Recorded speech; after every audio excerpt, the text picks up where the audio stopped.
नमस्कार, मैं हूं संजना और हम लोग देख रहे हैं बिहार शिक्षा नियोजन से संबंधित जीके और जीएस को। तो इस जीके जीएस के क्रम में हम लोग इसके पहले वाले वीडियो में वैदिक पीरियड को देख चुके हैं। वैदिक पीरियड के बाद से अब इसमें हम लोग महाजनपद को देखेंगे। तो महाजनपद में हम लोग जानेंगे कि कितने महाजनपद थे, कौन कौन से महाजनपद थे, किसकी कहाँ राजधानी थी और वर्तमान में किस क्षेत्र में ये पड़ता है। तो इसके बारे में हम लोग जानकारी हासिल करेंगे। तो आइए देखते हैं इसे। हम लोग देख रहे हैं भारत में महाजनपद के उदय के बारे में।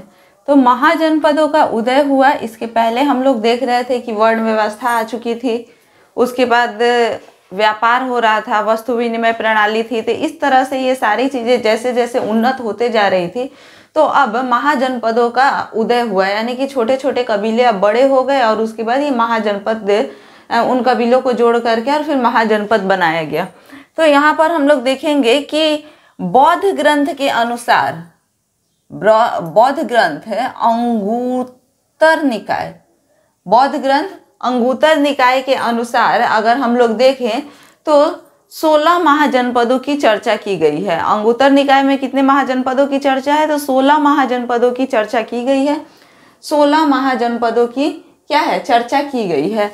और ये 16 महाजनपद किस समय के थे? तो 6ठी शताब्दी ईसा पूर्व के, 6ठी शताब्दी ईसा पूर्व में इन 16 महाजनपदों का उल्लेख मिलता है। और ये बौद्ध के जन्म के पूर्व की बात है, बौद्ध के जन्म के पूर्व की बात है। 16 महाजनपदों का उदय का साक्ष्य जो है वो कहाँ मिलता है हम लोग को? तो अंगुत्तर निकाय, जो कि 6ठी शताब्दी ईसा पूर्व की बात है।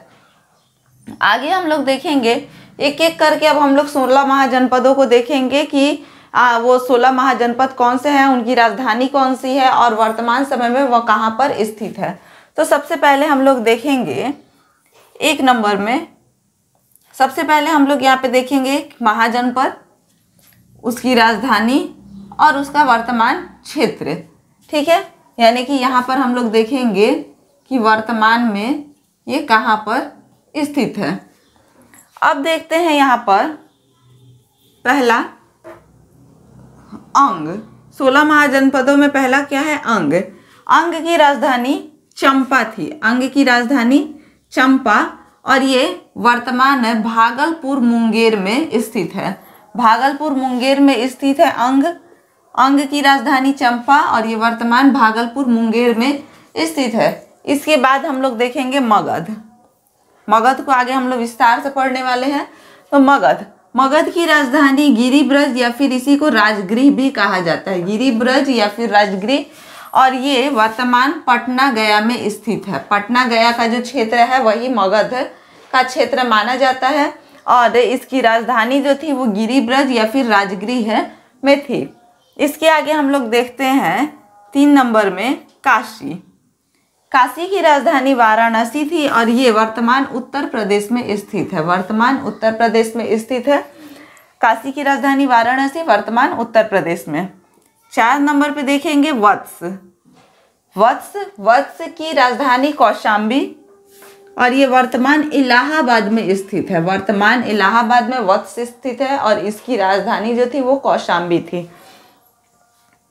5 नंबर में वज्जी। वज्जी जो है इसकी राजधानी को हम वैशाली, विदेह या फिर मिथिला कह सकते हैं, वैशाली, विदेह या मिथिला। ये वर्तमान मुजफ्फरपुर दरभंगा क्षेत्र में है, वर्तमान मुजफ्फरपुर दरभंगा क्षेत्र में। कौन सा? वज्जी। वज्जी की राजधानी कहाँ? वैशाली, विदेह या मिथिला, तीनों में से किसी भी नाम से इसे बुला सकते हैं। ये वर्तमान मुजफ्फरपुर या फिर दरभंगा में, मुजफ्फरपुर दरभंगा का जो क्षेत्र है वहाँ पर स्थित है। 6 नंबर में कौशल। कौशल की राजधानी जो थी वो श्रावस्ती थी और कौशल जो है वर्तमान अयोध्या और फैजाबाद के क्षेत्र में फैला हुआ है, वर्तमान अयोध्या और फैजाबाद के क्षेत्र में कौशल फैला हुआ है और इसकी राजधानी थी श्रावस्ती। 7 नंबर पे देखेंगे अवंती को। अवंती की राजधानी जो थी वो उज्जैन या फिर इसी को महिष्मती भी कहा गया है और ये वर्तमान मध्य प्रदेश मालवा क्षेत्र में स्थित है। मध्य प्रदेश मालवा क्षेत्र में क्या स्थित है? तो अवंती स्थित है और अवंती की राजधानी उज्जैन या फिर महिष्मती। 8 नंबर में हम लोग देखेंगे मल्ल। मल्ल की राजधानी कुशावती और कुशावती वर्तमान कुशीनगर देवरिया क्षेत्र में स्थित है। कुशीनगर देवरिया क्षेत्र में कौन सा स्थित है? तो मल्ल, और इसकी राजधानी जो थी वो कुशावती थी। तो यहाँ पर 8 महाजनपदों को हम लोग देख लिए हैं। अब बचे हुए 8 महाजनपदों को अब देखते हैं। हम लोग देखेंगे 9 नंबर में पंचाल को।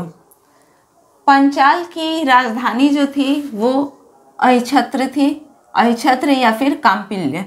पंचाल की राजधानी अहिछत्र या काम्पिल्य, और ये वर्तमान बरेली या फिर बरेली और फर्रुखाबाद क्षेत्र में स्थित है।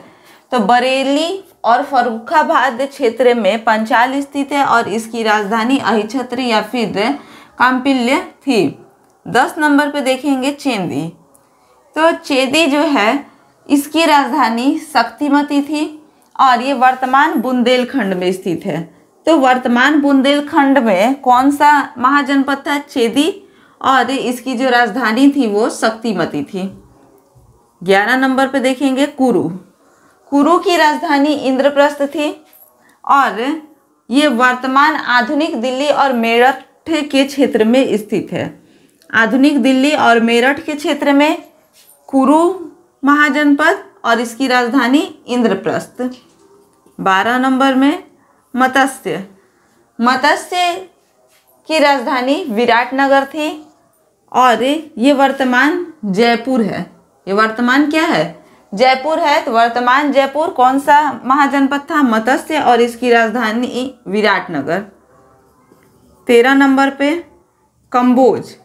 कंबोज की राजधानी हाटक, और ये वर्तमान राजौरी या उत्तर प्रदेश में स्थित है। राजौरी उत्तर प्रदेश में स्थित है। कौन स्थित है? तो कंबोज, और कंबोज की राजधानी हाटक। 14 नंबर पे सूरसेन।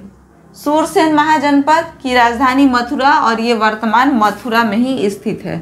वर्तमान मथुरा में ही स्थित है। कौन? सूरसेन, और इसकी राजधानी थी मथुरा। 15 नंबर पे देखेंगे अस्मक। अस्मक महाजनपद की राजधानी पोटली या पाटन, पोटली या फिर पाटन, और ये वर्तमान गोदावरी क्षेत्र में स्थित है। वर्तमान गोदावरी क्षेत्र में अस्मक महाजनपद स्थित था और इसकी राजधानी पोटली या फिर पाटन। 16 नंबर पे देखेंगे गंधार। 16 नंबर पे गंधार।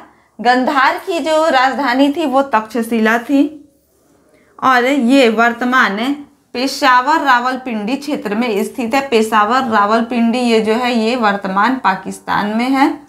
तो पेशावर रावलपिंडी जगह पर स्थित था गंधार, और इसकी राजधानी थी तक्षशिला। तो इस तरह से हम लोग महाजनपद को देख लिए। महाजनपद को देखे, हमें ये पता चला कि 16 महाजनपद थे। अंगुरतर निकाय से हमें पता चला है कि 16 महाजनपद थे और ये 6ठी शताब्दी ईसा पूर्व की बात है और बुद्ध के जन्म की पहले की बात है। तो इस तरह से हम लोग देख लिए कि महाजनपद कौन कौन से थे, उनकी राजधानी कौन सी थी और ये वर्तमान किस क्षेत्र में पड़ता है। तो महाजनपद हमारा खत्म होता है यहाँ पर।